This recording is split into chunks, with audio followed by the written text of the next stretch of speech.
Hello, everyone, and many thanks for joining this stream. News summary from Moscow, third update for today, and second live stream. In case you didn't receive notification from either platforms, YouTube and or Rumble, I published around 6 o'clock this evening, Moscow time.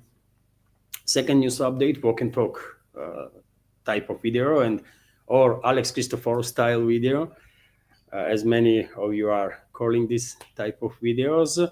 So maybe you will check that video out. I'm not going to repeat most of the news that I spoke about during that walk and talk. And for the future, dear friends, I will definitely try to do at least once or maybe twice a week or this walk and talk videos and just show you surrounding. It will give me opportunity to go for a little walk, by the way, because this work is, of course, demands to whenever I am at home, it demands to stay right next to a notebook and go through these dozens and dozens and dozens of news.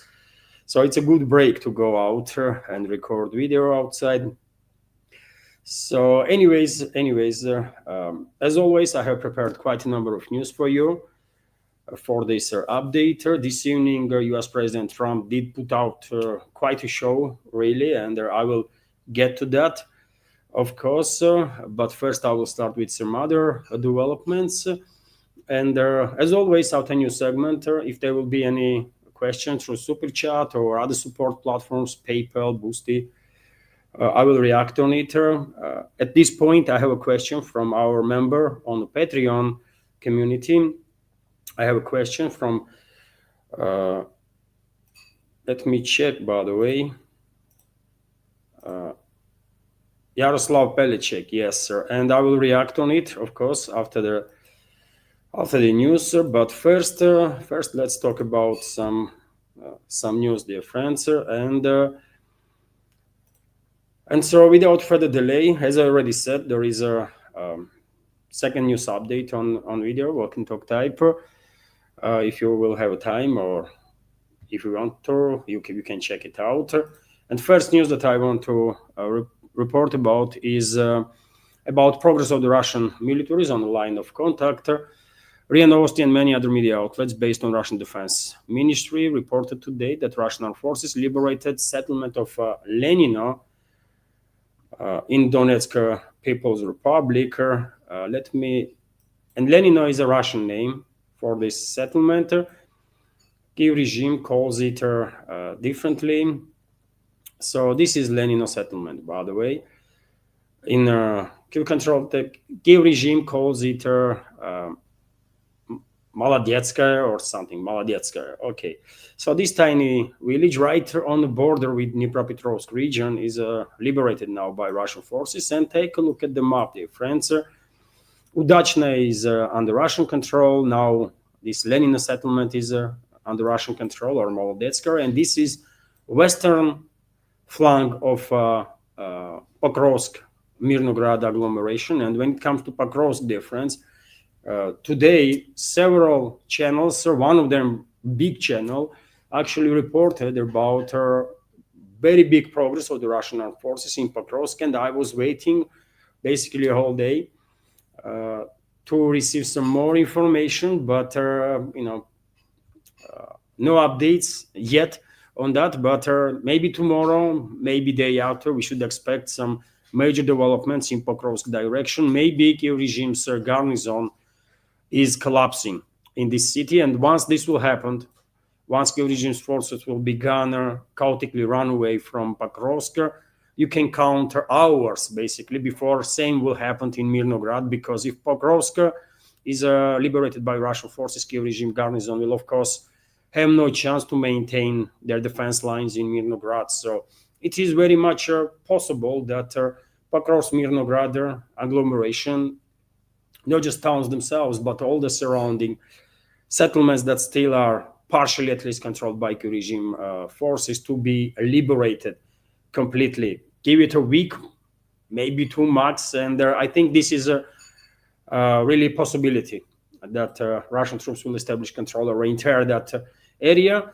Also, in Kherson direction, your friends, I reported earlier today in today's first update about Russian control over the Karabel district of the Kiev regime, and more reports are coming about a presence of the Russian control in this area. But later on today, we received information about Russian DRGs being operating on the southern flank of Sadova settlement that you see right now. This is a right bank of the Dnieper River, and reports are coming in that Kiev regime's forces are running away from Sadova. They are retreating basically chaotically, and we should not be surprised if literally, I don't know, tomorrow, day after, we will receive information that Sadova and Pridniprovskaya settlements are liberated by Russian forces. Very much possibility. Also, dear friends, in Zaporozhye direction, I already reported earlier today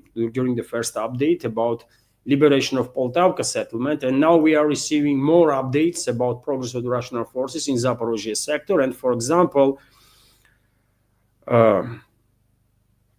Okhotnichye settlement, this tiny, it used to be a village, I guess, at some point in the past, but it's pretty much deserted at this point. But I mentioned this area this morning, and we have confirmation that this territory is liberated by Russian forces. And most importantly, or more importantly, according to number of reports that we are receiving this evening, Russian troops liberated Novo-Nikolaevka settlement, also in Zaporozhye region of their front line. And this is a big deal. This is a big deal because, as you can see, dear friends, Russian troops clearly established a strong presence on right bank of the Yanchur River.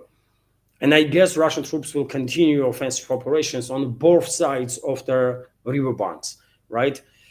So significant developments there. When it comes to the Dnipropetrovsk region, we have reports about further progress of the Russian armed forces, and Russian flag was filmed today by drones in this area. There is not even a name for this tiny settlement. It's a farm area, kind of.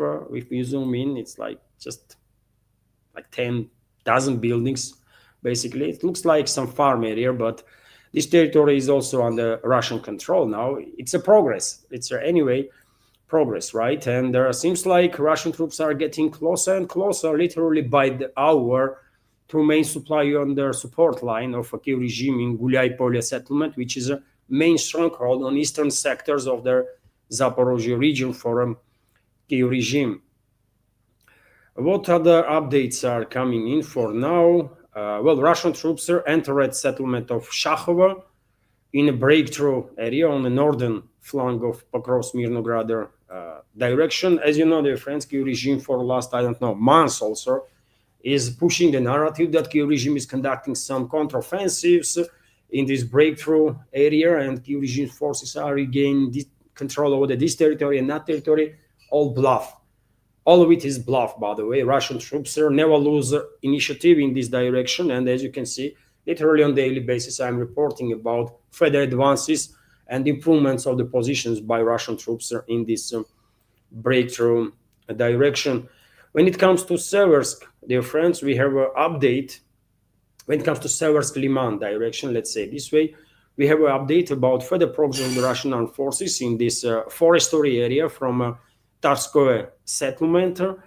Also, Russian militaries are conducting quite heavy strikes on points of concentration of Kiev regime's forces inside the Liman itself, and reports are coming in about presence of the Russian militaries inside the Liman. And speculations are now spreading on internet that maybe Russian troops managed to reach Liman through this forestry that you see right now on your screen, massive forestry, and it's clearly a possibility. And same time, dear friends, right now, this evening, we are receiving information about progress of the Russian armed forces on the northern flank of Liman direction. And if you take a look at this map, dear friends, this part of the map, well, you can see direction of the breakthrough of the Russian militaries, also towards the forest and towards Yarovaya settlement.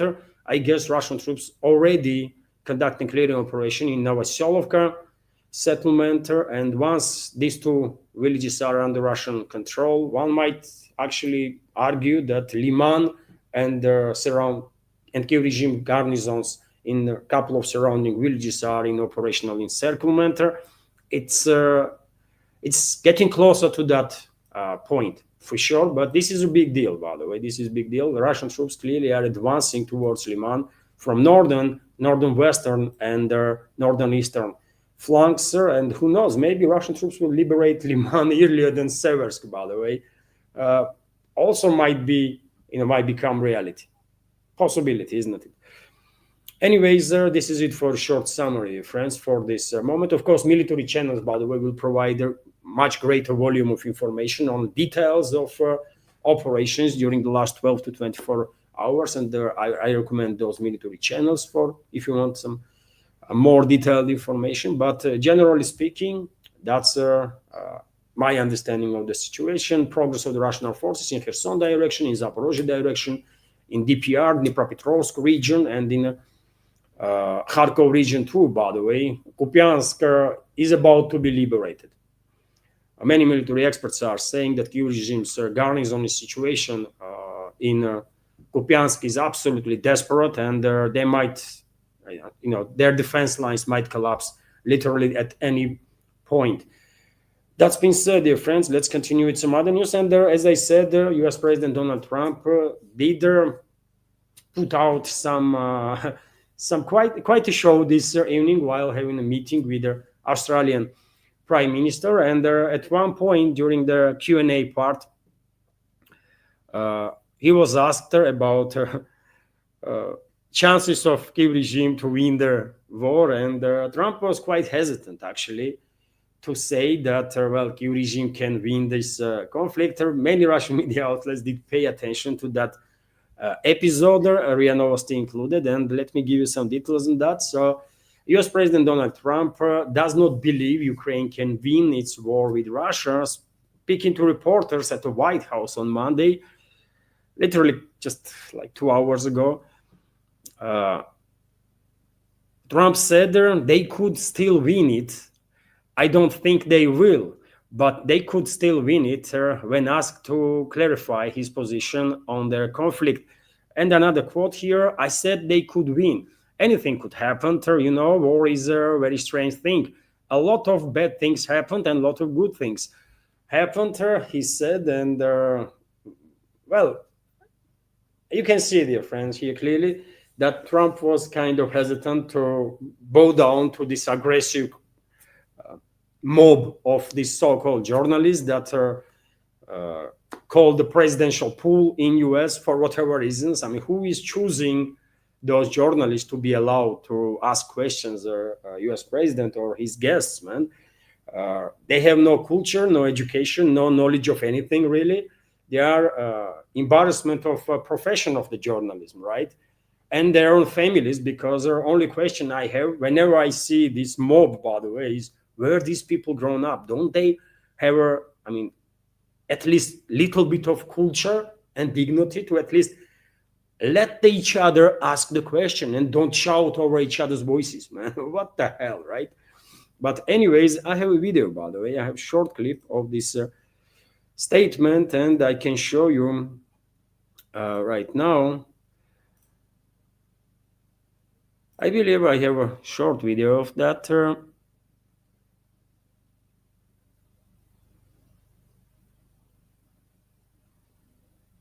That's it, by the way.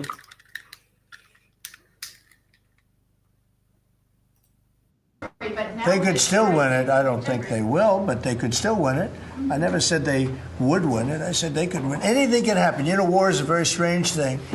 A lot of bad things happen. A lot of good things happen. So yes, that's exactly what Rianosti reported that he's saying. And you know what?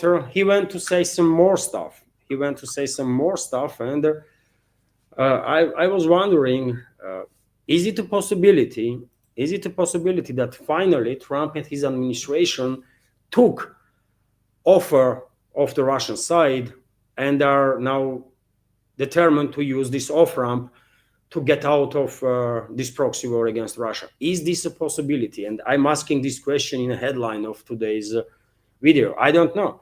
Maybe because later on, dear friends, Trump went to say some more, right, while responding to one of the so-called journalists there, and I will get to that point. So one of the journalists did ask her, why don't you just enable Ukraine to finish this war tomorrow?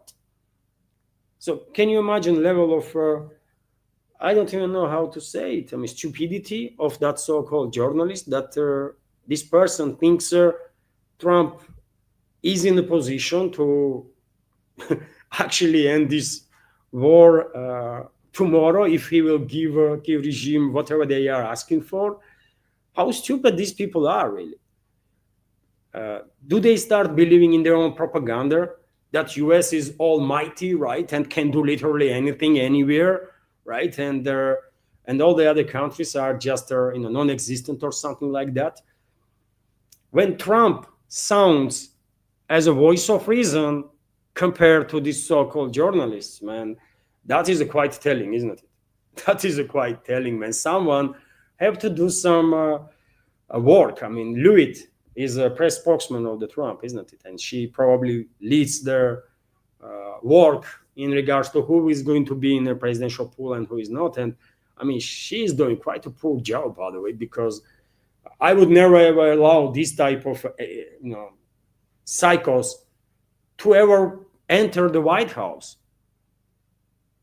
Not just not to ask the question, but ever to enter the White House itself. What the hell, man? This is such an embarrassment. And I have a short clip on that too, by the way. I was literally a little bit shocked. I never had high expectations about Western so-called journalists, but I mean, this is just some next level of degeneration, really. Let's listen to it. And Trump clearly sounds like a voice of reason, man, compared to that person. Total insanity, man, I'm telling you. And look at this.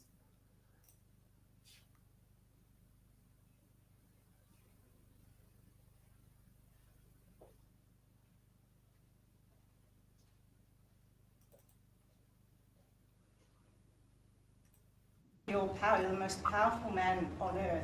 Why don't you just enable Ukraine to finish this war tomorrow? Well, if you knew anything about what you were talking about, you'd be able. You do. I don't think you do, really. I don't think you do, because it's a little more complicated than that. But it sounds easy. We're in the process of trying to make a deal. If we make a deal, that's great. If we don't make a deal, it'll be a lot of people are going to be paying a big price. You see, journalist, this so-called journalist, is asking, I mean, you are most powerful man in the world, and why you don't just allow Kiev regime to finish this war tomorrow? What the hell, man? Let's listen once more, man. Is this really happening? You have within your power, you're the most powerful man on earth.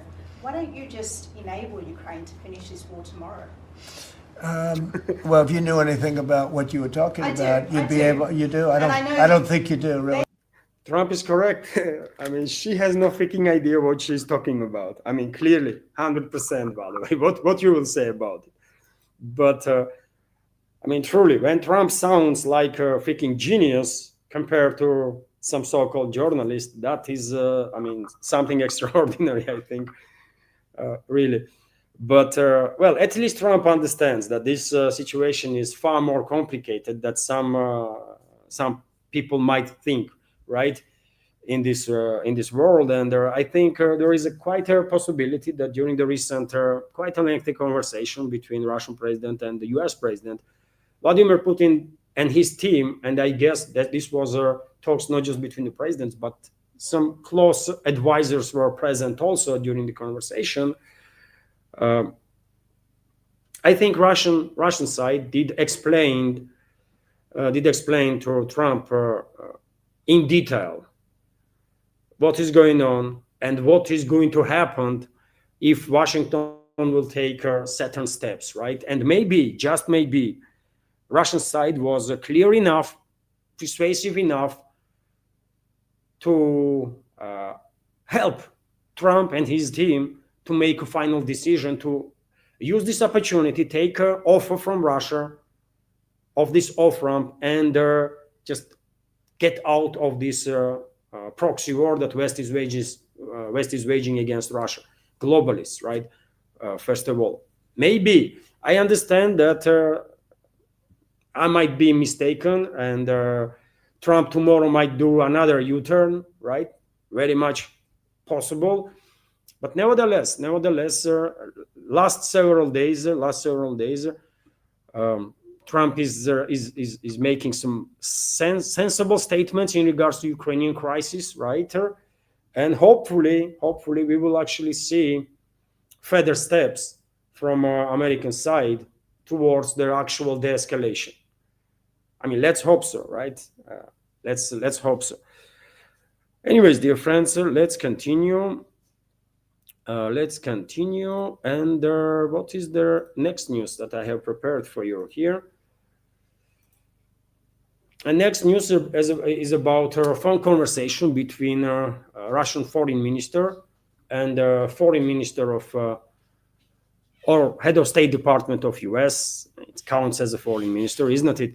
So RT is reporting that Russian chief diplomat Sergei Lavrov has held a phone conversation with the US Secretary of State Marco Rubio. This phone conversation was expected, and I reported about it in my previous updates. The foreign ministry in Moscow announced on Monday. The ministry stated that their two diplomats held a constructive discussion on the ways to implement agreements previously reached between Russian President Vladimir Putin and his US counterpart Donald Trump.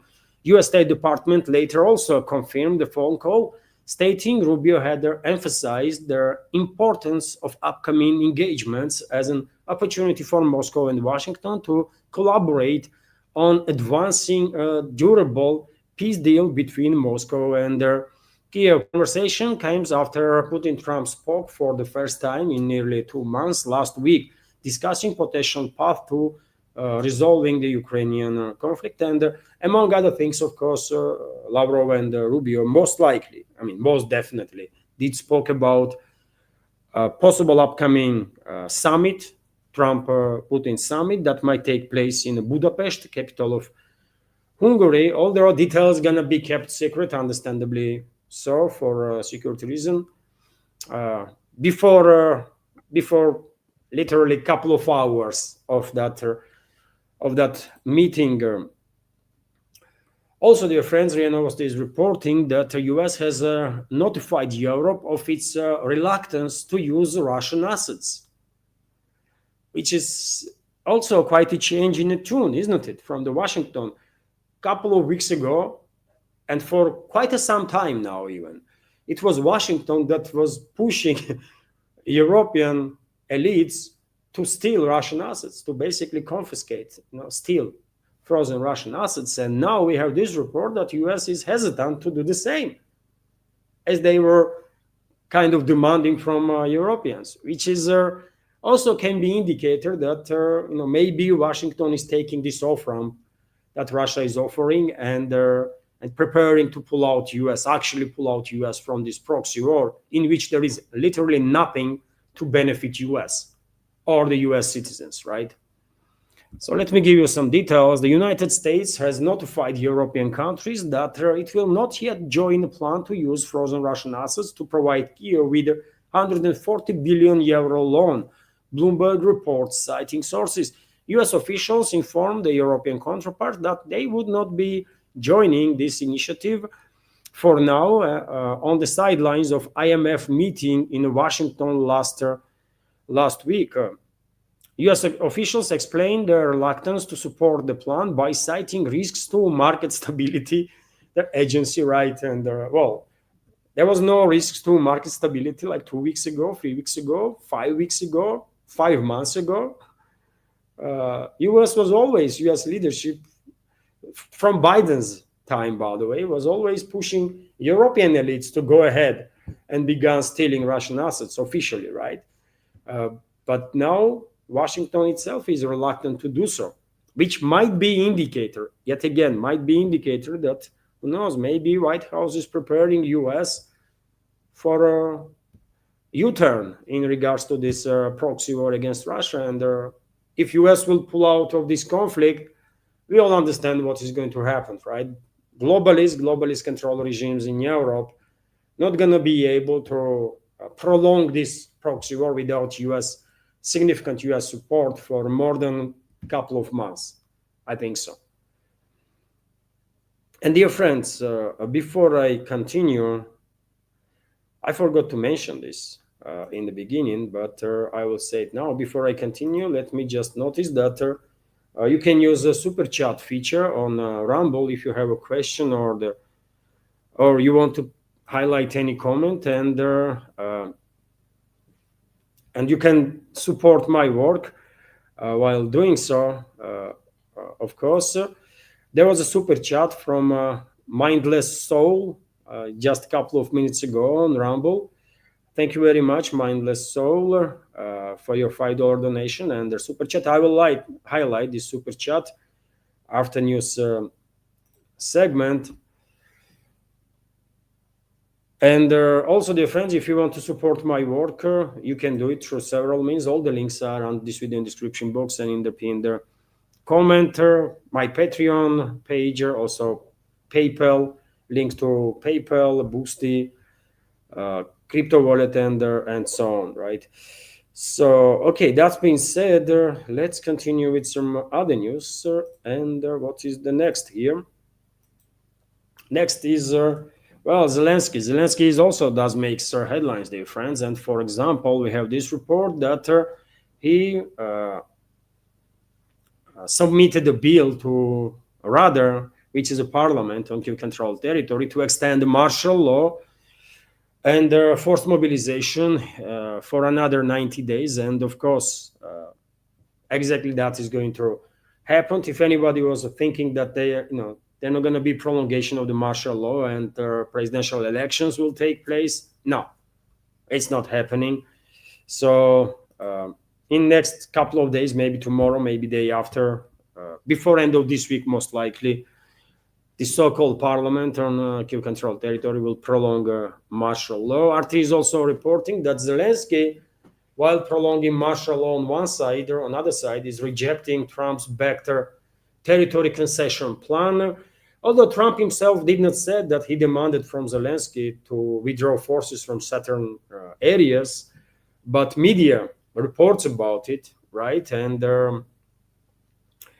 Zelensky reacted on these reports, I guess. So Ukraine's Vladimir Zelensky has ruled out any territorial concessions to Russia, rejecting what the media has described as a compromise proposal backed by US President Donald Trump. Speaking to journalists on Monday, today, just a couple of hours ago, Zelensky reiterated his position, saying Ukrainian troops will not withdraw from Donbass, period. He repeated his claim on the Donetsk and Lugansk People's Republics, former Ukrainian territories that wanted to join Russian Federation in 2022 and are part of Russian Federation, of course, and will be liberated completely one way or another. LPR is almost completely liberated. Some 99.9% of the territory is already under Russian control and no settlement controlled by Kyiv regime. DPR is a bit different story. There is still work to do there for Russian forces. Some 78% of territory is liberated, but quite powerful strongholds still are under Kyiv-controlled territory. That is Pokrovsk, Mirnograd, that are crumbling now. Kyiv regime's defense lines are crumbling there. Also, Konstantinovka, of course, a quite powerful stronghold. And these areas, by the way, were prepared for a war by NATO since 2014 bloody coup d'etat that West orchestrated in Kyiv, right? And of course, we should not forget about Slavyansk, Kramatorsk agglomeration, also quite a powerful and heavily fortified areas that needs to be liberated, right? And all the smaller settlements around them, obviously. So there is quite a way to go in DPR, but Lugansk is basically almost completely liberated, and there is some work to do in Zaporozhye and Kherson region. And Russian troops are advancing, by the way. Russian troops are advancing on daily basis. And as I said, none of us should be surprised if Pokrovsk will be completely liberated even before end of this week. Let's see. And once this will happen, Mirnograd garnison gonna collapse shortly after, I think, or maybe even simultaneously with Pokrovsk. We will see. We will see. Anyways, when it comes to Zelensky, by the way, he also made statement that Kiev regime will sign up a contract with the US about long-term supplies of 25 Patriot air defense systems. I wonder who's going to pay for these Patriots. Each of these systems costs like over $1 billion, right? So I guess burden on these Patriots are also going to come from European taxpayers. How much European taxpayers going to pay for this bloody war that globalists and their allies are waging against Russia? How much European taxpayers have to pay? And when they gonna say enough is enough? Will they ever say it? I don't know. But yet again, 25 Patriots, it's about, I don't know if you count missiles and all the work that is needed on these Patriots and training for the crew and all that stuff. We are talking about some $35 billion, right? That European taxpayers gonna give to Kiev regime on top of whatever already was and will be allocated to prolong this war. Insanity, isn't it? Insanity. And well, seems like maybe not the people itself in Europe, but European elites, so-called elites, are willing to pay with the taxpayers' money for anything and everything that Kiev regime will demand in their attempt to prolong this proxy war as much as possible. And for example, Foreign Minister of France, Barrot, stated that France will fund Ukraine for at least another 3 years for a war. So that means God knows how many billions of French taxpayers will be allocated for Kiev regime on top of whatever already was sent. And well, this is not all. This is not all. According to reports this evening, Zelensky will meet with a coalition of willing in London this Friday. This was reported by Macron, president of France. And okay, by the way, these losers gonna get together again, talk some crap, right? But without US, all of them do understand, I think, that without US, they are all paper tigers, and if not the nuclear weapons in hands of France and UK, they would not be even taken seriously by anybody at this point, right?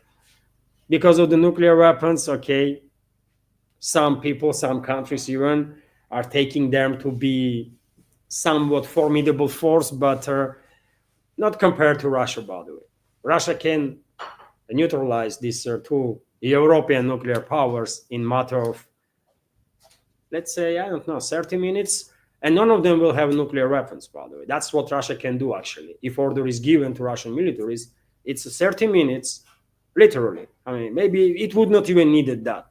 30 minutes, and neither France, neither UK have nuclear weapons. And what they gonna do then? Send their great military to fight Russia? Okay, bring him on, man. They're gonna have a heart attack. Half of them will have a heart attack in the first 24 hours on the battlefield, because they only have seen a high intensity conflict in video games, by the way, not in real life. Am I saying the truth? Isn't it? It is true. So, okay, this Friday we're gonna have some show coming from London with some crazy statements of leadership of coalition of willing. Okay, we will see what they have to say. Also, dear friends, RT is reporting about this non-stop intimidation of the European public, and this time around, Swedish Defense Minister Paul Johnson called the citizens of European NATO member states to prepare for war, to brace themselves for incoming Russian offensive and Russian occupation or something like that, which is crazy, by the way. I mean, if you are living in, I don't know, Germany and watching this video from Germany, probably you are laughing together with me, right? If you are living in France or in UK or just anywhere, right? Uh, I wonder, and you are laughing because you are well informed. You are paying attention to alternative media, right? And you know that these psychos are just trying to intimidate people so that they will manipulate with their public easier that way, right? But why you are tiny minority? That's the only question I have. Why more people did not pay attention to either alternative media, or why not majority is doing some research, when they hear on daily basis that Russians are coming, they're gonna come, they're gonna do this and that. Why majority is not asking, I mean, okay, but why are they coming? For what exactly? I mean, it's a kind of simple question, but gives you, if you want to, gives you basic answers that they don't really need anything from you, right? So why would they come? Why? But anyways, man, because of the influence of propaganda, and unfortunately this MSM is still quite powerful, majority of people are believing in this nonsense, right? And maybe, not maybe, but for sure, they are intimidated so much so that purchases of bunkers, by the way, in Europe is skyrocketing. That's how much people actually being scared. We might laugh here because we understand that we are not going nowhere, right? And if not provoked, Russia would not take no actions against anybody. But those people don't know that. They actually believe when they hear some officials are saying that, well, Russians are coming, and they are freaking buying bunkers, man. That's how terrified they are. And this is not okay, man. This is not normal, right? Anyways, let me give you some details about statements of this psychopath. So people living in European NATO member states must brace themselves for a possible war with Russia, Swedish Defense Minister Paul Johnson told the Redaktion Netzwerker Deutschlander R&D media outlet in an interview published on Sunday. Johnson's remarks came as the EU accelerates a broader militarization drive. Brussels has cast Russia as an imminent threat narrative Moscow had dismissed as a political distraction from the Europe's domestic crisis, and this is true. This is true, by the way. All these regimes in Europe are facing domestic issues, isn't it? Big time domestic issues, right? And one of the ways, politically speaking, how they can divert attention of the public for actual topics that are important for the people to something, nonsensical, is to terrify them that, well, Russians are coming, by the way, if not today, then tomorrow they will come for sure. And no one is challenging them. Why Russians going to come, man? Why Russians going to come to Sweden? I mean, for what exactly? For example, what we lost in Sweden, by the way. I mean, if I want to go to Sweden to see some, I don't know, nature and I don't know, met people, I will go there as a tourist, right? And same goes for any other country, by the way. Why I'm going to go in any European state or with some hostile intentions? What for, man? And same reaction will have all the other Russian citizens, man. But anyways, to preserve peace, we must prepare ourselves both mentally and militarily for the possibility of war, the official said. Change in the mentality is necessary. We must switch to war mode to resolutely deter, defend, and preserve the peace. Okay, by the way. Okay, just do it. Do it, man. Unbelievable. And it is unfortunate, by the way, that many people are actually believing in this nonsense, and some are buying bunkers. Some might maybe are considering to flee from Europe to, I don't know, New Zealand, for example, or Australia, right? I don't know. Is people being scared in Australia and New Zealand also that Russians are coming? Maybe, I just don't know. But maybe people being scared there too by their local elites that, well, Russians are coming. But no, they have a other neighbor that they are demonizing. It's China, isn't it? In Australia and New Zealand, most likely it's China. China is coming. China is coming. Okay, wait for it. Unbelievable, man. But yes, this is, on one hand it's a funny, yeah, but in other hand it's a tragedy, isn't it? Because lives of the thousands and hundreds of thousands of people, by the way, being ruined by these morons, right, that are in charge of public services and are so-called elites there. Instead of serving their own people, all they do is antagonizing people, provoking Russia, prolonging this proxy war that they are waging. That's all they do. Only destruction, by the way, nothing positive, right? Meanwhile, not surprisingly, Russia Foreign Ministry is stating that EU tries to derail Putin-Trump summit.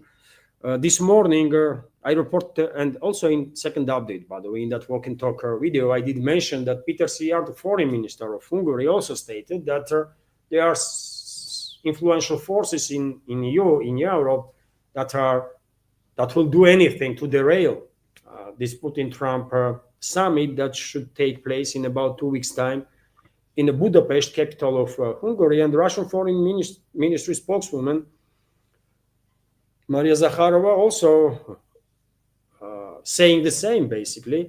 Let me give you some details on that. The EU is doing everything in its power to undermine the upcoming summit between Russian President Vladimir Putin and his US counterpart, Donald Trump. The Russian Foreign Ministry has stated.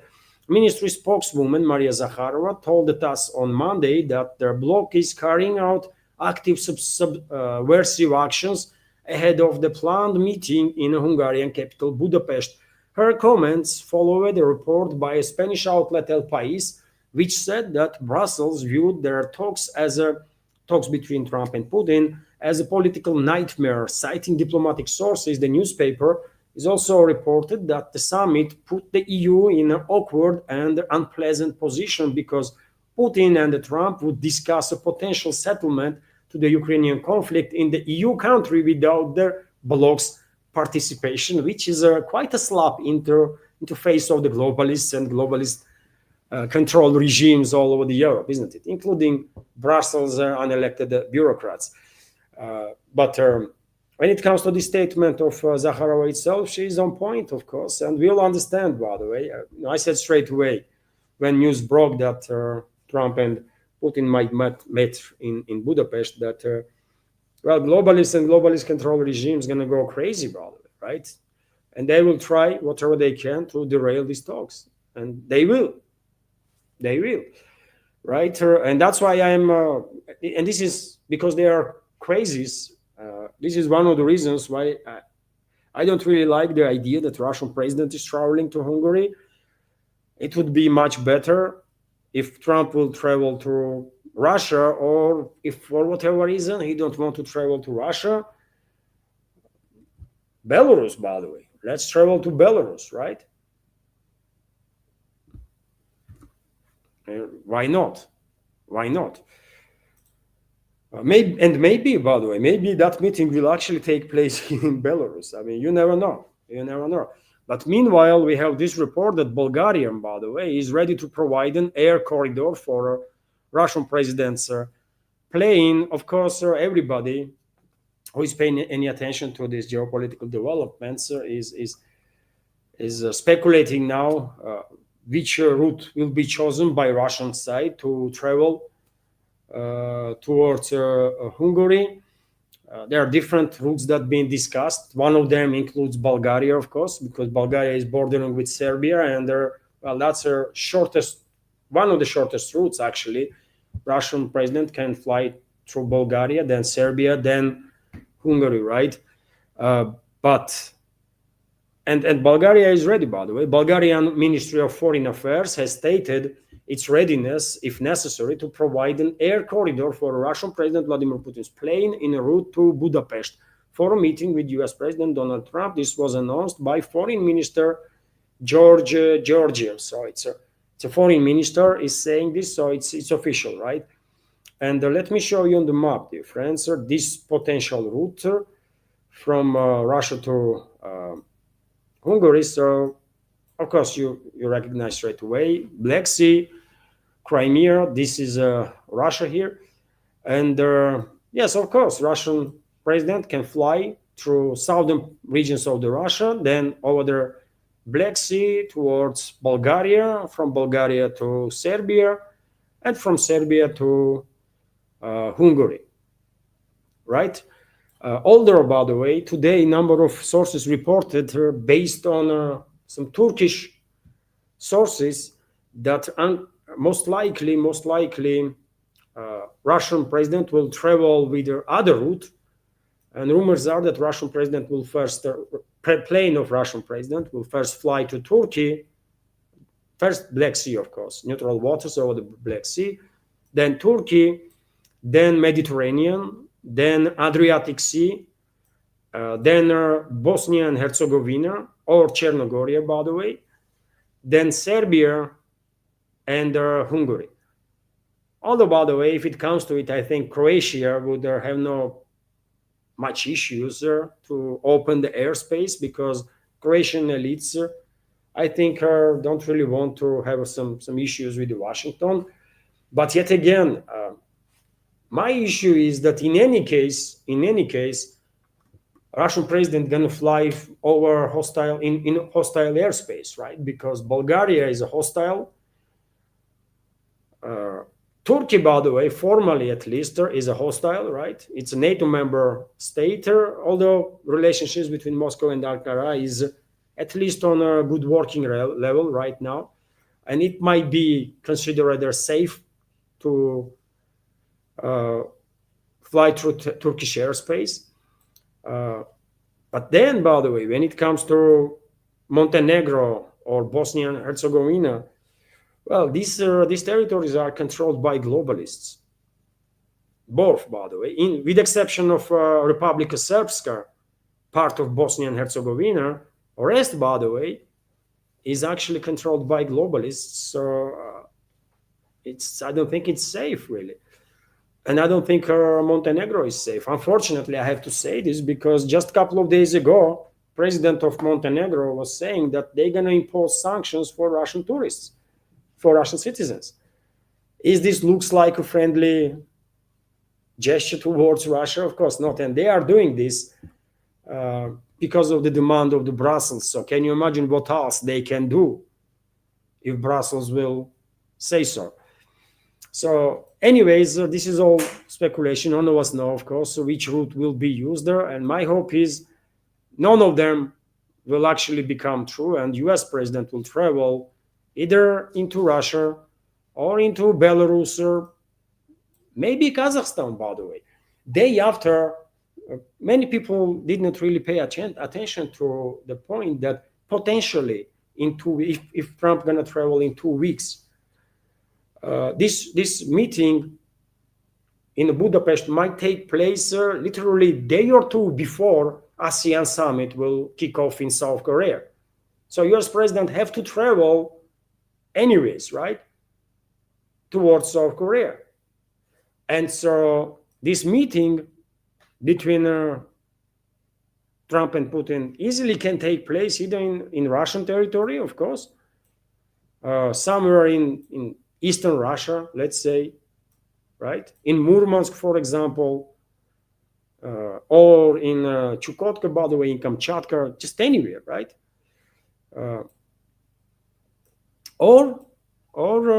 And this is geographically speaking also quite comfortable, because from let's say from Murmansk, US president can take off and land in South Korea in literally in matter of, I don't know, 2 hours, right? This is South Korea, right here. Sorry, not Murmansk. I messed up, man. Vladivostok. What Murmansk? Murmansk is on the north. Holy moly, man. So Vladivostok, by the way, of course, Vladivostok. What am I talking about? I'm a bit tired, of course. So yes, I mean, he may come to Vladivostok, or any other place, or Kazakhstan, for example, or Belarus.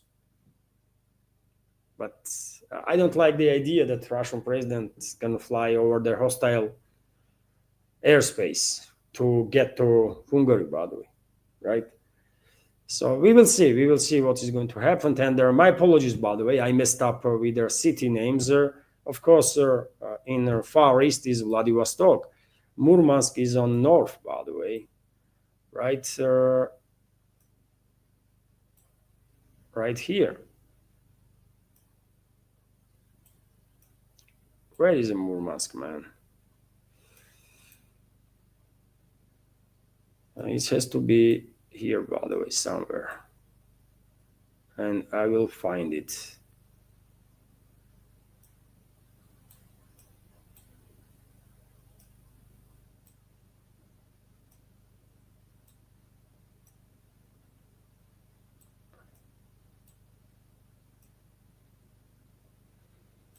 Where is the Murmansk, man?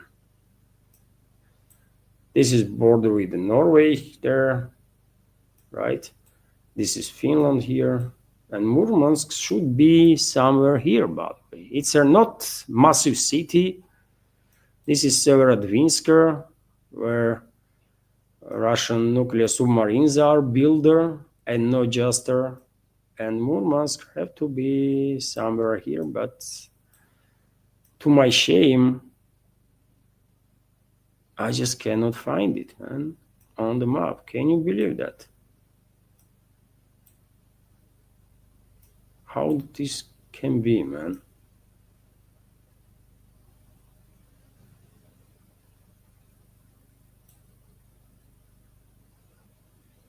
This cannot be.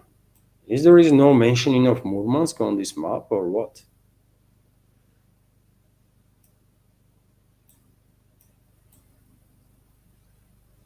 It has to be here. I'm gonna check on the map, by the way.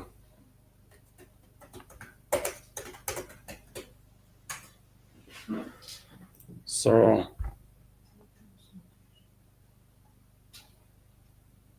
okay, that's where it is, man. I know it's on north. I have never been there in Murmansk, by the way. I have to know all this planet like that. It's not possible, but I know it's on the north, right? That's where Murmansk is, somewhere here. Okay, that's the Murmansk, by the way. I find it. Find it finally. No, I know it's in the north, but you know. So yes, that's the Murmansk, by the way. I messed up names of this city with Vladivostok, which is of course on the far east there, not far away from Korean Peninsula. But in generally, I'm correct, right? It's on the north. This city, Murmansk, is on the north, and where exactly, come on, man, I cannot know exact location of every city in this world, man. So okay, sorry for this little chaos here, but yeah, that's all I have to say, basically, really, about this topic of Russian president flying to meet Trump. It will be better if Trump will come to Russia or into Belarus or Kazakhstan. We will see what is going to happen, anyways, right? And some more news. And for example, Germany is set to buy 15 more F-35 fighter jets from Lockheed Martin for about 2.5 billion euros on top of already ordered 35 planes, according to Reuters news agency. And these planes are designated to replace it's the fleet of 85 aging Tornado fighter jets, which are set to be decommissioned. And it is surprising that Germany is still operating with Tornadoes, by the way. They used to be quite capable planes for maybe 70s. I mean, not really, kind of. I mean, Tornadoes were never good planes, if you ask me. Some mediocre stuff there, but nuclear capable. And that's what makes them dangerous, right? That's what makes them dangerous. But still, I mean, these are very old planes. I did not know Germany still operates 85 of them, man. Wow. And this information, I think, is relevant in regards to Ukrainian crisis too, because, well, now we know that Germany is keen to retire these tornadoes, and you guessed where they potentially gonna send their at least operational ones from these 85 planes. I mean, some of them probably not really are capable of flying, but some 20-30% probably is flight capable. So there is a theoretical possibility that if globalists will manage to prolong this proxy war against Russia for another year or two, they will begin transferring these tornadoes through, or introducing these tornadoes through battlefield. Let's say, maybe. Also, dear friends, Trump went to threaten Hamas once again. Every time he is asked about Hamas, he's repeating himself that either Hamas will do whatever is have to be done, otherwise we will go violently and we will do this and that, and it's gonna be painful. And it's like, I don't know, man, like a freaking movie, you know. Does he thinks that he's like movie actor and he have to act tough constantly? Why he's operating this way, man? Just say that, you know, without bragging about that. Well, there is agreement in the place. They say they will do this, and they're supposed to do this, right? Hopefully they will. Otherwise, there might be some consequences. Don't start threatening with obliteration and you know, all that kind of stuff, man. It's not serious, right? It's not serious. And when it comes to our situation in Palestine, by the way, you are seeing right now on your screen aftermath of yet another Israeli attack on Gaza Strip. Does it look like ceasefire to you, dear friends? It clearly does not, right? It clearly does not. And reports are that since the ceasefire was reached, 97 civilians were killed and 230 were wounded. And Israel has violated some 80 times, by the way, ceasefire. And Hamas is returning fire. So basically, both sides are engaged in, maybe not in a full-scale military hostilities, but clearly there is hostilities. And when Israel strikes, by the way, you know, that's what happens, right? Because they don't care about civilians. They are obliterating entire towns, right?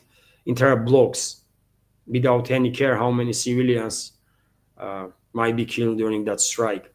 And also, Israel is becoming more and more active in its bombing campaign of Lebanon.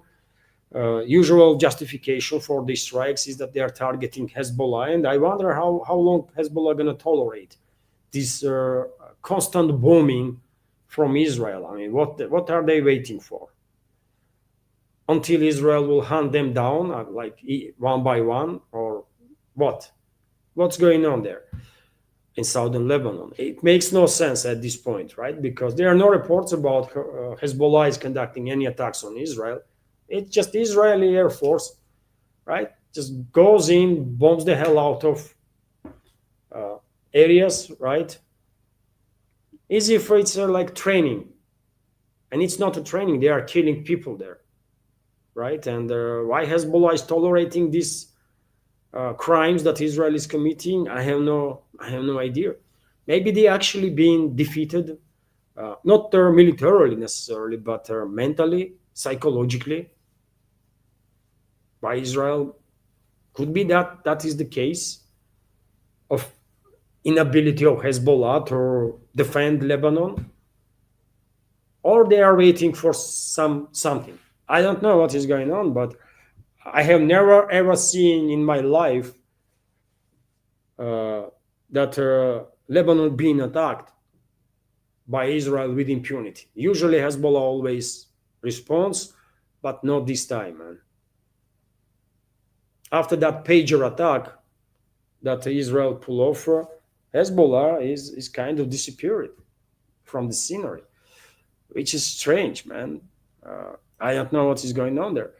But who is not disappearing and has no plans to disappear is Houthi rebels, by the way, Houthi rebels, and they demonstrated already that they are forced to be reckoned with in a region for sure. And we have now reports that unidentified projectiles struck a Cameroonian flagged gas carrier MV Falcon in the Gulf of Aden.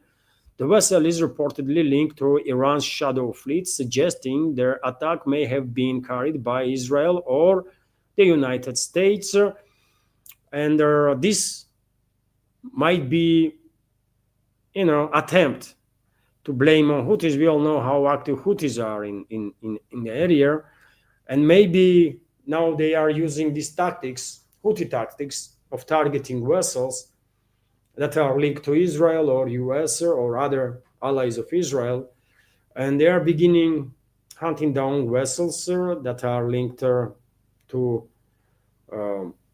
Iran. And they can always say it's not us, it's Houthis, by the way. I mean, if you say vessel was targeted in the Gulf of Aden or Red Sea, first what comes to your mind, well, it's a Houthis, right? And there already was instances when Houthis, for example, mistakenly targeted vessel, for example, that was linked to Russia. It has nothing to do with Israel or US. It was linked to Russia. And Houthis, I believe, actually apologized for that, even, right? So now same tactic is used by Israel and the US.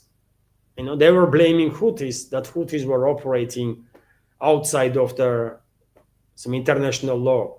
And what about Israel or the US? Are they operating basis on basis of international law while targeting vessels? No. But of course they're gonna blame Houthis, that it was Houthis. Everything happens there, it's Houthis because reputation. That's what reputation. That's where reputation will get you. I mean, if anything happens in that region, everyone thinks it's a Houthis. First of all, I mean, they did manage, by the way, isn't it, to establish themselves to be force, despite being in a war for 9 years with Saudis, UAE and others, right? Then US and UK came in and tried to force them to submission. It did not work. Israel is constantly targeting them. Did not work.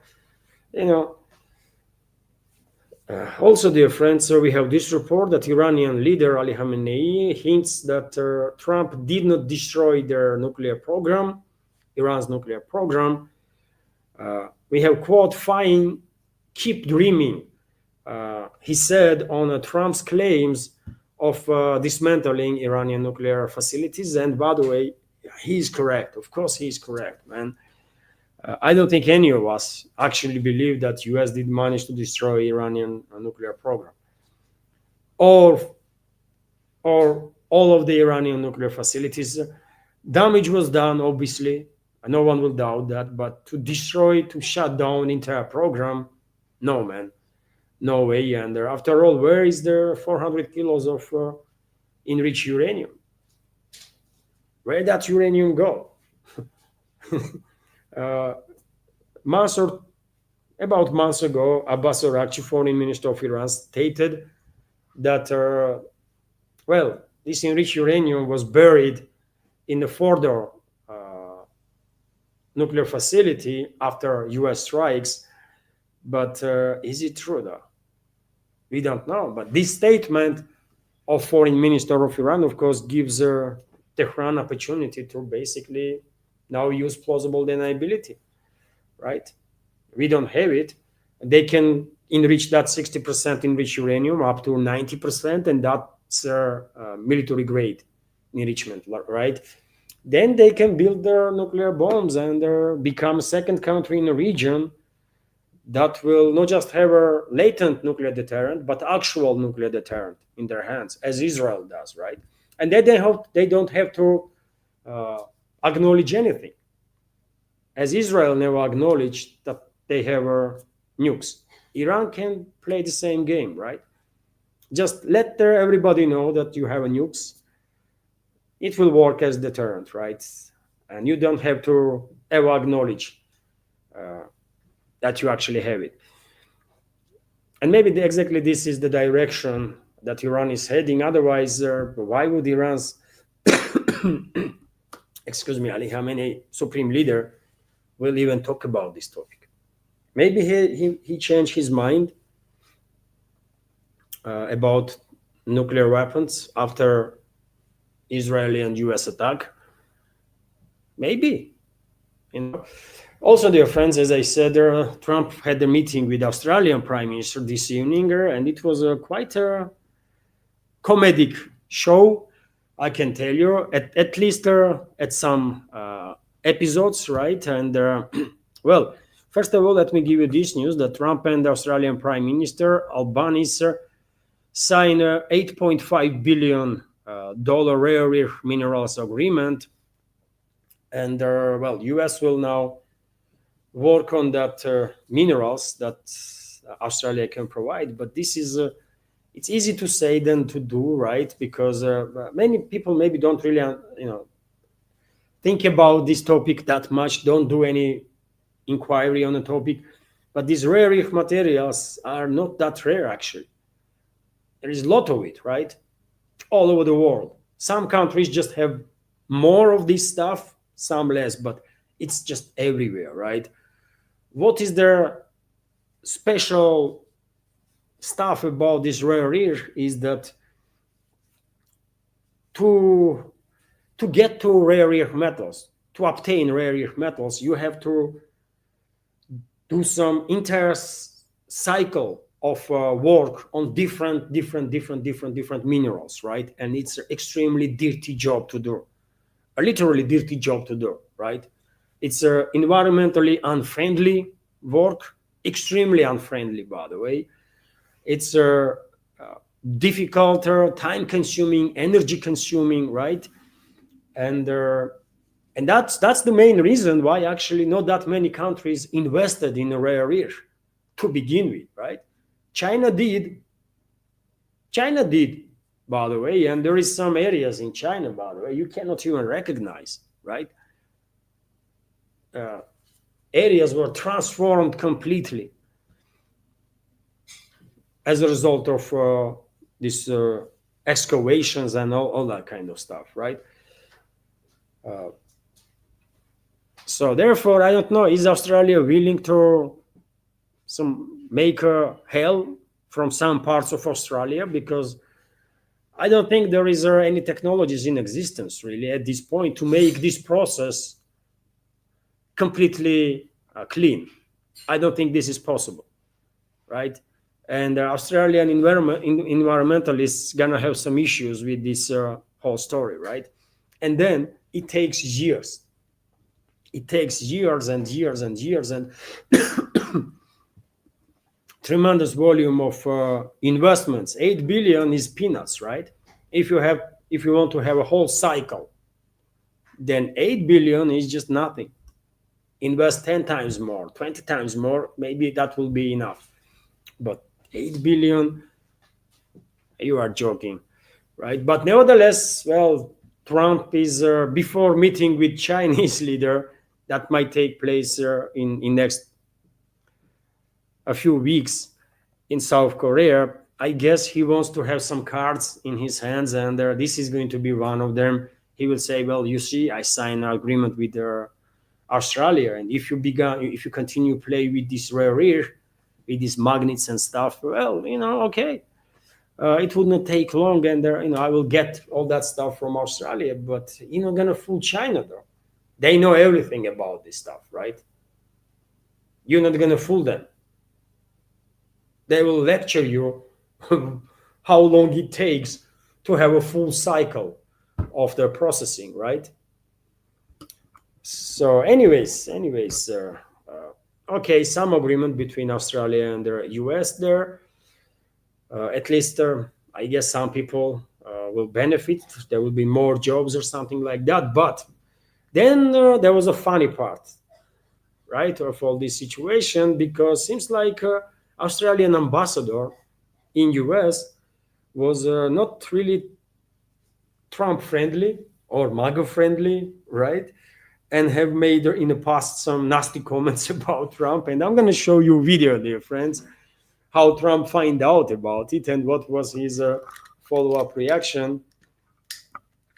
I'm telling you, it was like a circus, man. I did watch quite a number of videos about this meeting, and on many occasions it felt like it's a freaking show, man. Not a meeting of some serious people, but some show. So let me share this video, dear friends.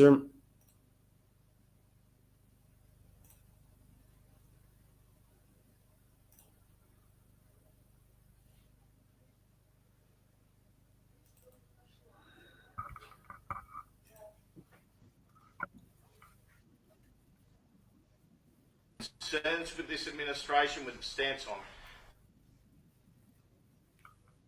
Palestine, climate change, or even things the ambassador said about you in the past, the Australian ambassador? I don't know anything about him. I mean, if he said bad, then maybe he'll like to apologize. I really don't know. Did an ambassador say something bad about him? Don't tell me. I don't know. Where is he? Is he still working for you? Yeah. You said bad? Before I took this position, Mr. President. I don't like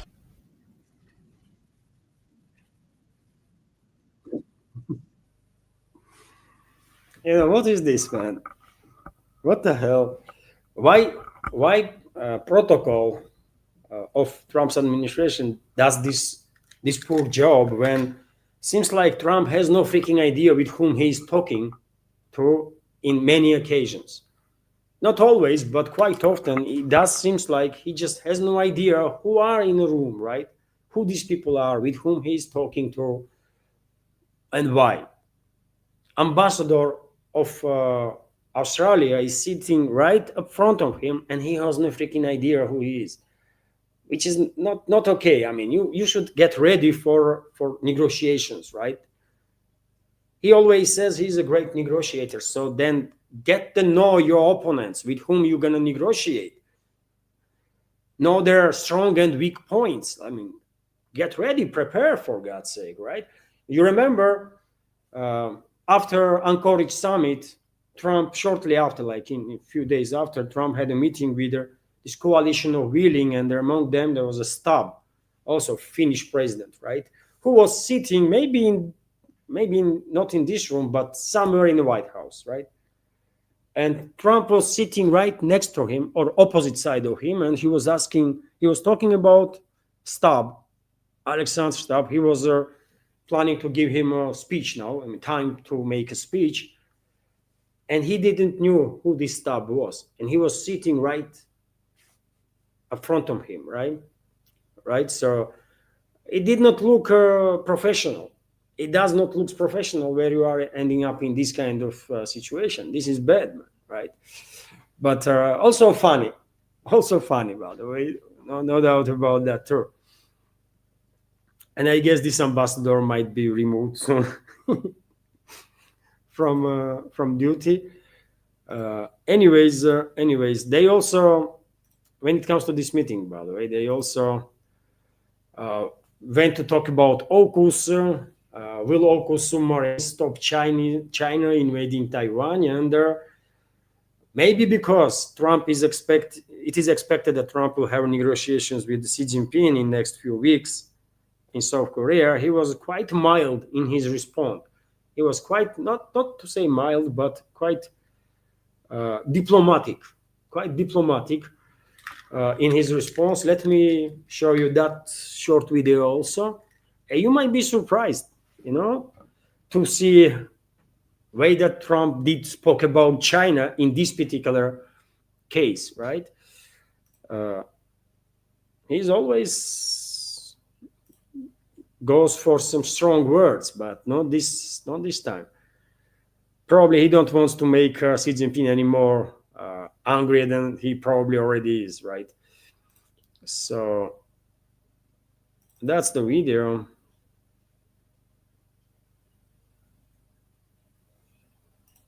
The potential likelihood or threat of President Xi ordering an invasion of Taiwan. 2027 is also the year that Fleet Base West is supposed to start rotating those US and UK submarines. Do you see AUKUS as a deterrent for China in the Indo-Pacific? Yeah, I do. I think it is, but I don't think we're going to need it. I think we'll be just fine with China. China doesn't want to do that. First of all, the United States is the strongest military power in the world by far. It's not even close. Not even close. We have the best equipment. We have the best of everything, and nobody's going to mess with that. And I don't see that at all with President Xi. I think we're going to get along very well as it pertains to Taiwan and others. Now, that doesn't mean it's not the apple of his eye, because probably it is. But I don't see anything happening. We have a very You see, when last time Trump was this restrained in his comments? I don't know. I don't know. So this is interesting. This is interesting. And I'm going to tell you, by the way, it will be better if Trump will operate this way always. Of course, it will be better for his reputation, for reputation of U.S. itself, right? Because it's not really nice when president of a superpower is acting like I don't know, like an actor on a set, pretending or improvising some bully or stuff like that, right? It's not okay, man. Just act normal, man. Be normal, right? You don't have to prove nothing, right? You already prove everything you wanted to, I guess. So you are president of US. So just be normal and do your job. That's all. Anyways, dear friends, it is interesting change. Of course, in reality, we all understand that US political class considers China as their main competitor and their enemy. Let's be real here. And I guess Chinese political class, Chinese leadership, political and military, also considers US to be their main competitor and also enemy. Although I'm quite sure Chinese side probably would prefer to live in peace with the US. I'm not sure I can say the same about US political and military class. They hate peace, man. They literally hate peace. That they need wars, right? That's how they build their economical system. That's why military-industrial complex is so powerful, and so no wonder they are always for escalation, always for war. They don't feel good if there is no war anywhere and if US is not engaged, right? And that's why Trump, if he and his administration actually decided to take Russia's offer of off-ramp to take out US from this proxy war, that's why this possible decision will not go down well with their neocons and their military-industrial complex, right? Because they need US to have a constant enemy, right? They need US to be engaged in these forever wars, because that's how they make money and that's how they maintain their influence, right? And anyways, dear friends, few more news, and that's about it for today's third news update. Second live stream, but third news update. And well, we just spoke about China, isn't it? And quite interesting report here that another African nation seeks to ditch the dollar. So Ethiopia is reportedly negotiating with China to switch its loans from USD to yuan, mirroring the recent move by Kenya. And well, I mean, de-dollarization in progress, isn't it? De-dollarization in progress, and these indicators that we are receiving more often about this country or that country ditching dollar is clearly indicating that, well, I guess point of no return for Western financial and the banking system has been passed already, like quite a while ago, maybe even, right? And there is no go back now. There is no going back. This process just cannot be stopped, no matter what US gonna do or what Western elites gonna do. They lost trust completely of the rest of the world, right? And understandably so. After what they did, by the way, with Russian frozen assets, for example, what we are talking about, how anybody gonna trust Western financial and the banking system. And dear friends, also when it comes to China, probably you have seen videos. I also published on my Telegram and Twitter X pages that video of yet another seems like to be next generation military plane that China is testing right now. Rumors are that this plane that you see on your screen could be like H-20 bomber, strategical bomber of the China, stealth bomber. Maybe not. We just don't know. But video surfaced of this flying winger architecture of the plane. It resembles somewhat US B-2 and B-21s, of course, this flying wing configuration. And it is hard to tell. Is it a drone? In this particular case, I think it is difficult to tell. Is it a drone or... Oh, let me show you video, by the way. It is difficult to say. Is it a drone or piloted aircraft? I mean, it's hard to say from this angle, right? It's a big plane. What we can suggest is, it's a big plane, clearly. Wingspan is at least, I don't know, 20 meters, by the way, maybe more. It's a big plane, man. And bay, it should have a massive bay also, right? For missiles and the bombs. Probably it will carry around at least 20 tons, 15, 20 tons of bombs. If my understanding of their size and power of this plane is correct. So it's something impressive. I mean, almost every month nowadays we are seeing some videos of new Chinese next generation planes. Some of them might actually enter service. Some of them might be just experimental planes.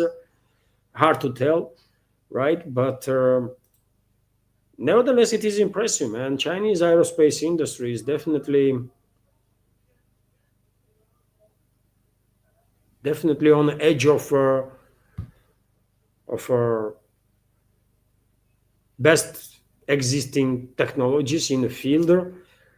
I would not say they are leading or are behind, but they are definitely among top 5 players on this field. That's for sure. So quite interesting, isn't it? Quite interesting.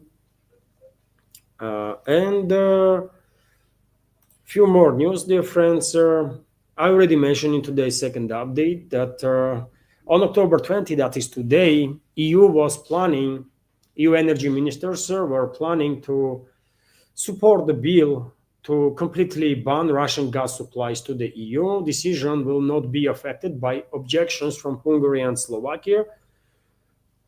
This report comes from Politico, and Brussels basically plans to come up with some schemes or some schemes that will allow them to bypass potential veto from Bratislava and Budapest. Let's see if this will work. Earlier, both countries, Slovakia and Hungary, did made it clear that they have no intentions to get rid of Russian energy whatsoever. And I don't think they're going to change their mind. And if you will bypass their veto, then they will basically push these two countries to go ahead and do whatever they think are necessary anyways, right? And this will further undermine Brussels.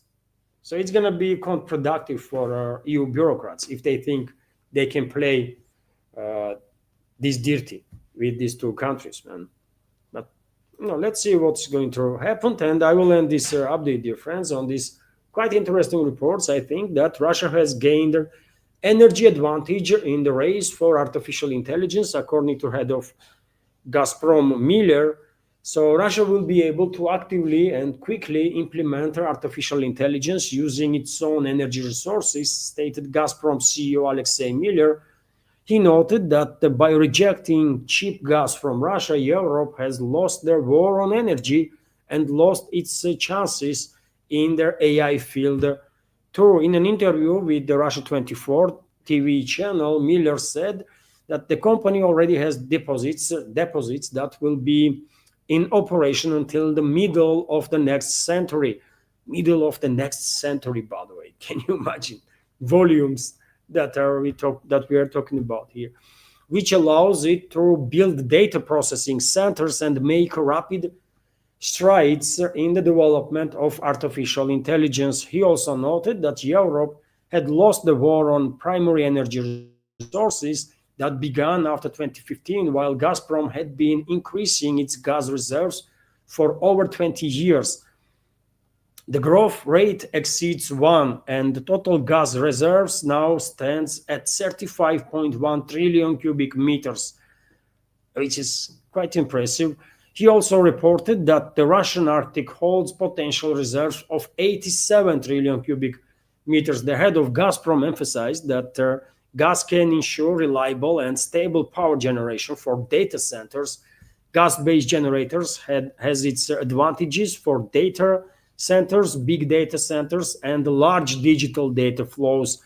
First and foremost, it's reliable, stable supplies of natural gas for gas-based generators, and it's affordable, which is crucial in such a capital-intensive area of our work as a data centers constructions.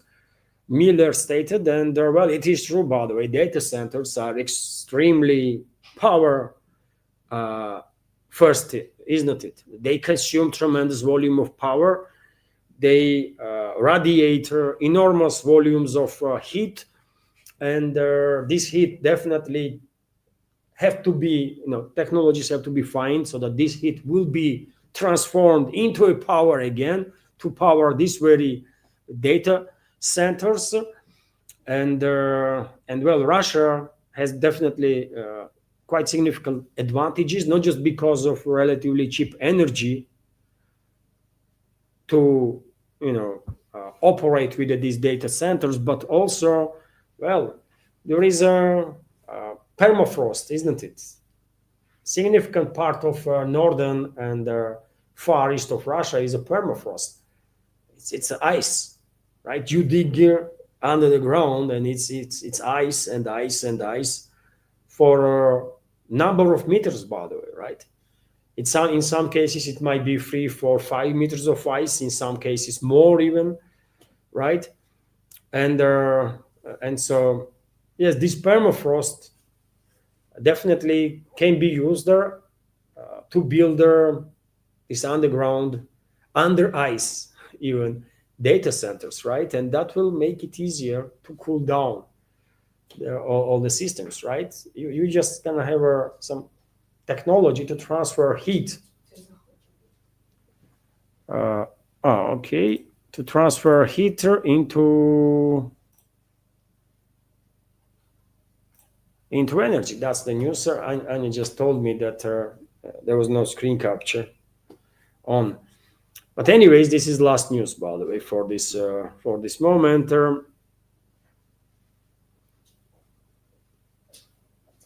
And this is it. And this is it, dear friends. For this update, hopefully you did find the news segment informative and interesting. Almost straight away that I came from while recording that second update.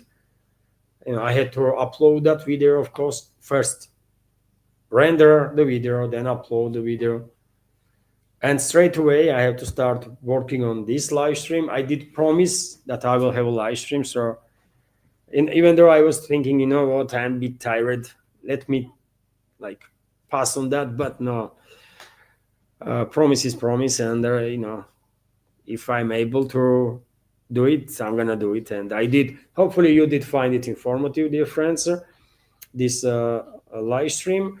And as I said in the beginning, there was a super chat. There was a super chat from Scooby. No, not Scooby. Sorry. There was a super chat from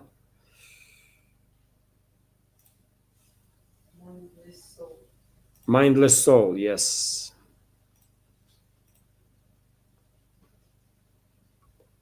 Oh, I can see Nidish Kumar is asking right now, Leon, where is the walking talker?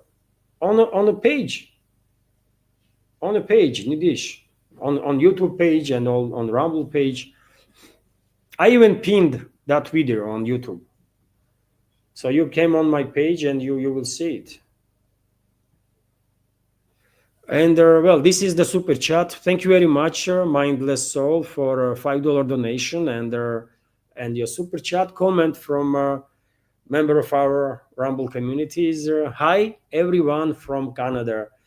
Uh, hello, Mindless Soul from Moscow, and all of our community will join this greeting. Quite sure about it. Thank you very much for your super chat. And dear friends, also there was a comment on a Patreon. I have said quite a number of times, isn't it, that if I receive a question from Patreon members or members on Boosty community, of course I will react on that too during the live stream if member wants to. So I saw this question from Yaroslav Pelicek, and let me read it. So, greetings, Levan. I have a question about SU-57. I had a conversation with my brother pointing out that SU-57 is a stealth and can fly Mach 2. F-35 cannot.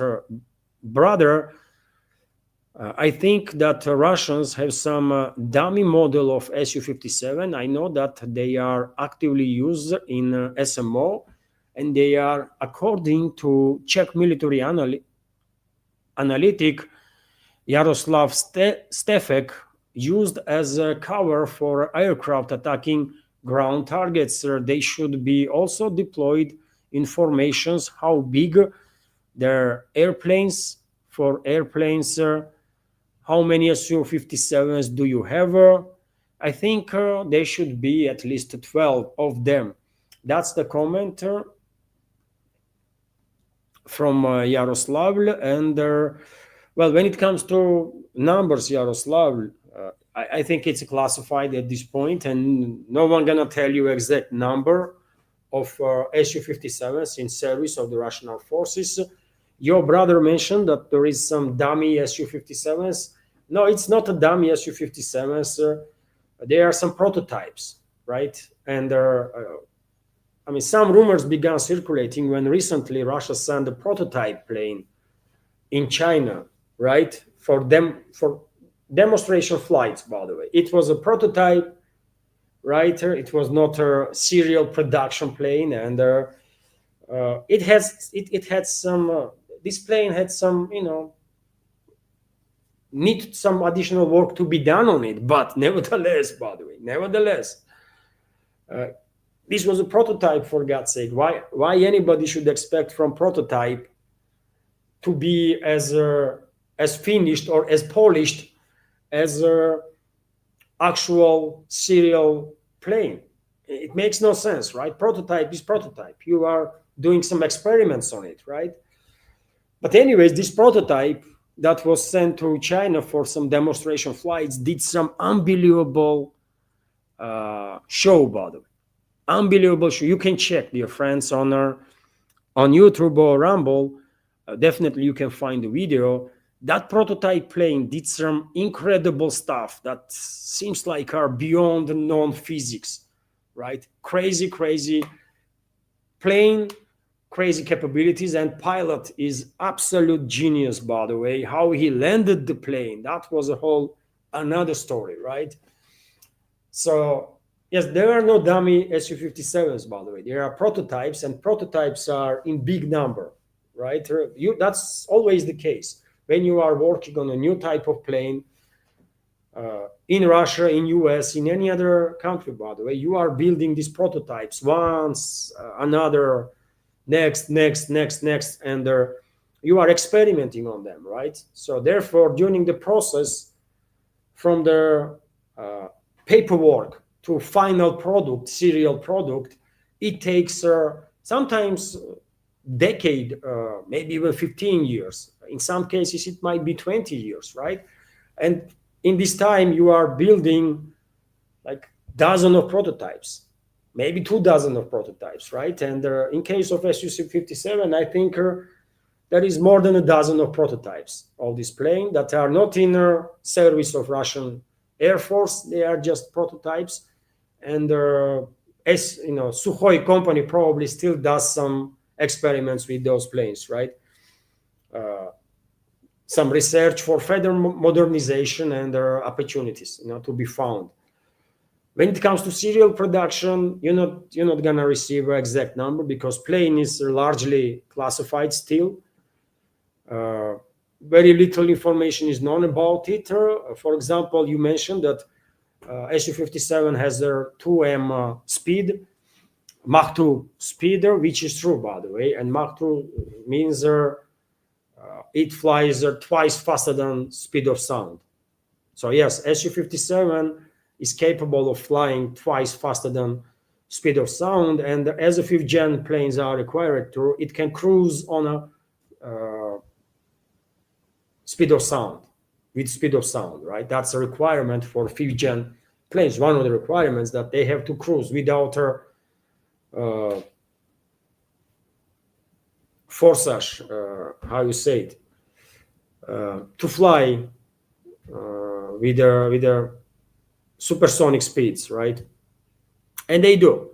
When it comes to F-35, American F-35, it's a supersonic plane, but it cannot fly Mach 2. F-35 cannot reach such speeds. And if Russian Su-57 is highly maneuverable, and it just looks great, by the way, right? American F-35 looks like a freaking garbage, and it is a garbage. My personal opinion, but that's what I think, man. If plane looks shit, it's a shit, man. Right? Sorry for my French, but it is what it is, right? Many American planes, by the way, do look impressive. I can name quite a lot of them, by the way. I mean, I don't know. To start from old ages, I mean, Sabre, Super Sabre, right? Look okay, similar to Russian planes of their era, MiG-15, MiG-17, MiG-19, right? Then Americans had their F-2 Phantom, right? F-4 Phantom 2, sorry. F-4 Phantom 2, also quite impressive plane for its time. Russian counterpart was MiG-21, legendary plane, by the way, right? After that, the US adopted their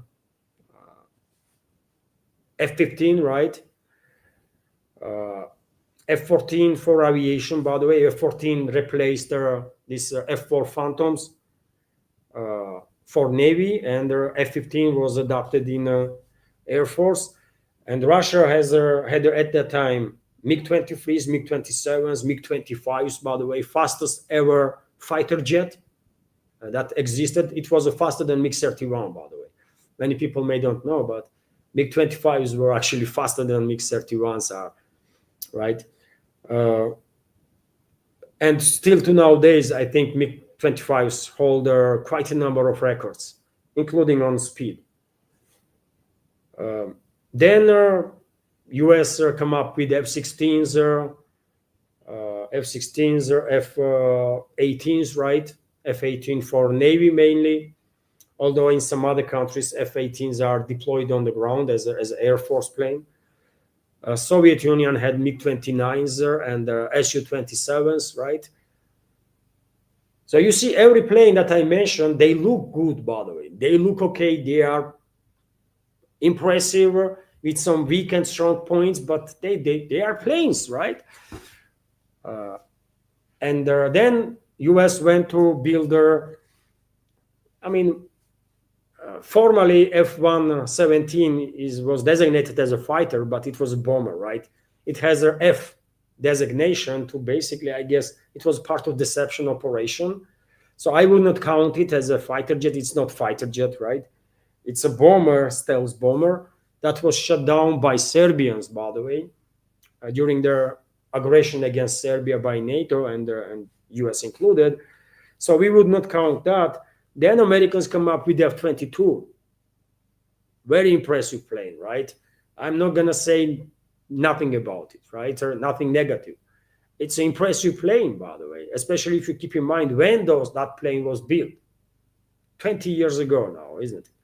Something like that.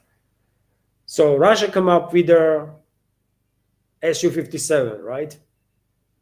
And I think there is at least 2-3 dozen of those planes already in service, but this is just my speculation. I cannot know how many of those planes are there. So Russia come up with their Su-57, probably best looking fighter jet ever. I mean, there is not even a competition there to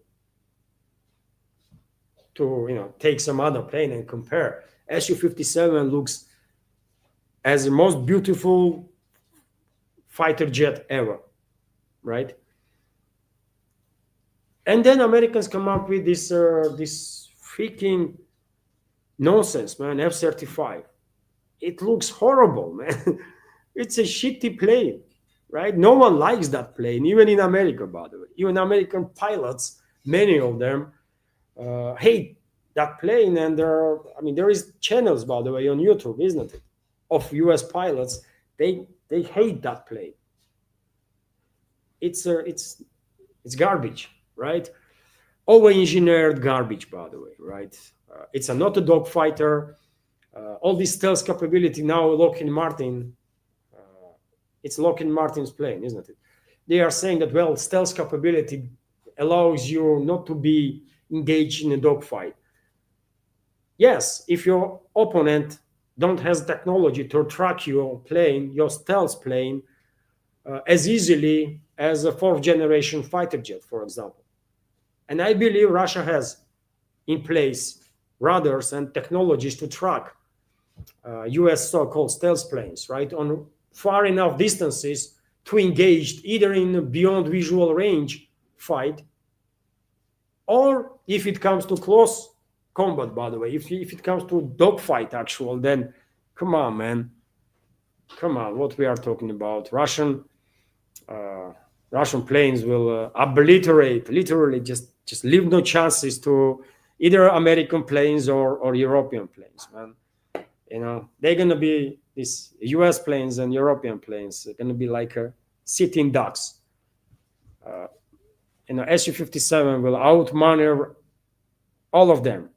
Even Su-35, by the way, will outmaneuver all of them. Maybe even Su-30.